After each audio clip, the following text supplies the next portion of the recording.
For years, 74-year-old Margaret Wilson sat quietly at the end of the dinner table, her silver hair neatly tied back, her hands folded in her lap. She had lived a long life filled with experience, yet in her own home, her voice had slowly become background noise. Her son David and daughter-in-law Karen were always busy. Work calls, schedules, social events. Her two teenage grandchildren, Ethan and Lily, rarely looked up from their phones. When Margaret tried to tell a story from back in her day, someone would gently interrupt with, "That's nice, Grandma."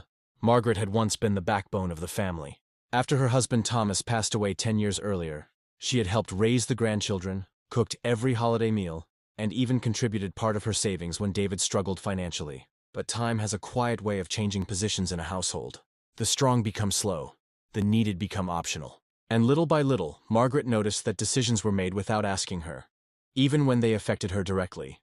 One evening, while the family discussed selling the house and moving closer to the city, Margaret sat silently.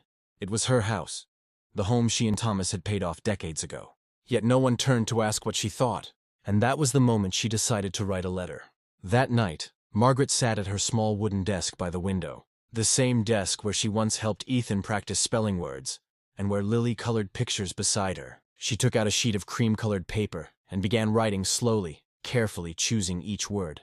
It wasn't an angry letter. It wasn't even a sad one. It was honest. She wrote about the years she and Thomas had worked double shifts to buy the house, about the sacrifices made so David could attend college, about the nights she stayed awake worrying about bills so her children wouldn't have to. She wrote about loneliness too. Not the kind that comes from being alone, but the kind that comes from being unseen. "I do not need to control this family," she wrote, "but I would like to still belong in it." When she finished, she folded the letter neatly and placed it inside an envelope. On the front she wrote only one instruction: "To be read if I am no longer here." Then she placed it inside the top drawer of her dresser. The next morning, Margaret made breakfast as usual.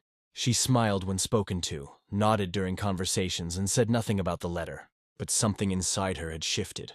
For the first time in years, she had finally said what she felt, even if no one had heard it yet. A week later, Margaret felt a sudden dizziness while watering the small garden Thomas had planted years ago. The roses were beginning to bloom, just like they did every spring. She steadied herself against the fence, whispering, "Not today," as if bargaining with time itself. David found her sitting on the back steps later that afternoon, pale and unusually quiet. For the first time in a long while, there was panic in his voice. "Mom, why didn't you call me?" She only smiled gently and said, "You seemed busy." The doctor called it exhaustion and mild dehydration. At her age, small things can become serious quickly, he warned. David nodded, guilt creeping into his chest, though he pushed it aside as just another stressful day. That night, Margaret lay in her room listening to the faint sounds of her family downstairs.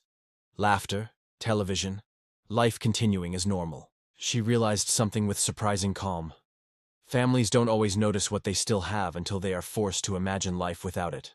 She reached into her dresser drawer and touched the envelope one more time. Her hands rested on it for a long moment. Then she closed the drawer gently. Whatever happened next, her truth was written. And one day, it would be read. Over the next few days, Margaret moved a little slower. David insisted she rest more, but life in the house quickly returned to its usual rhythm. Meetings, school runs, errands. Concern faded into routine. One afternoon, while cleaning her room, Karen opened the top drawer of Margaret's dresser, searching for an extra blanket. That's when she saw the envelope.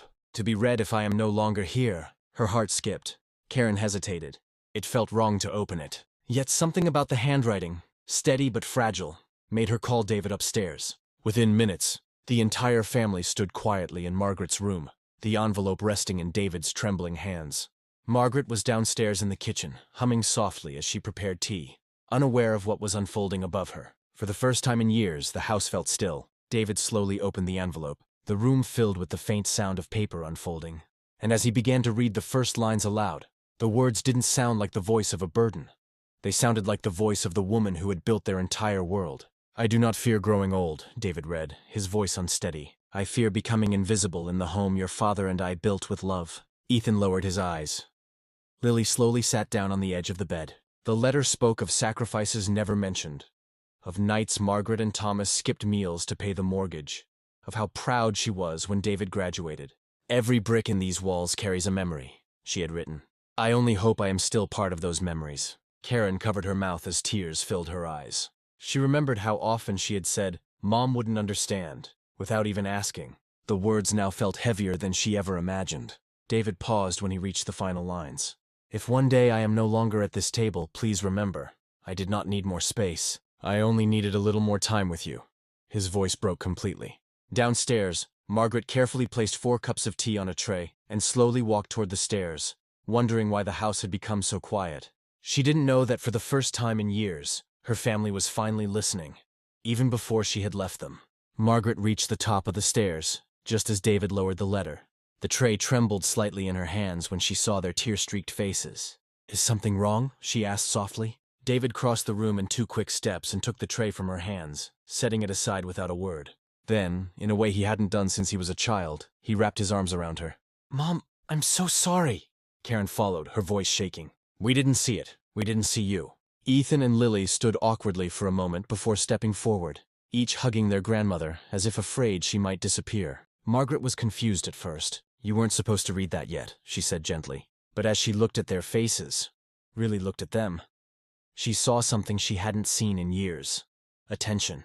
Presence, love without distraction. That evening, for the first time in a long while, the family sat around the table without phones, without rushing. They asked Margaret questions about her childhood, about Thomas, about the early days of the house. And she spoke, not loudly, not dramatically, but with the quiet strength of someone who finally knew she was being heard. The days that followed were filled with small changes. David made time to have breakfast with Margaret each morning. Karen set aside evenings to help her with knitting and gardening. Even Ethan and Lily began to linger, listening when she told stories instead of rushing away. Margaret noticed it all with quiet satisfaction. No grand gestures, no dramatic apologies, just presence. It was enough. Finally, her family remembered that her life, her experience, and her heart mattered. One afternoon, Margaret found the envelope again in the top drawer. She smiled softly, realizing she didn't need it to be read anymore. The letter had served its purpose. It reminded them of what they had been ignoring for decades. That evening, as the sun set and painted the house in gold, the family gathered in the living room. Laughter returned naturally, stories flowed, and Margaret's quiet wisdom shaped the conversation. For the first time in years, the home felt whole again. Margaret sat back in her favorite chair, her grandchildren at her side, her children beside her. She thought of Thomas and whispered a silent thank you. Sometimes it takes a simple reminder, a letter, a presence, a voice, to awaken hearts that have been too distracted to see what has always been there. And in that moment, everything had finally changed.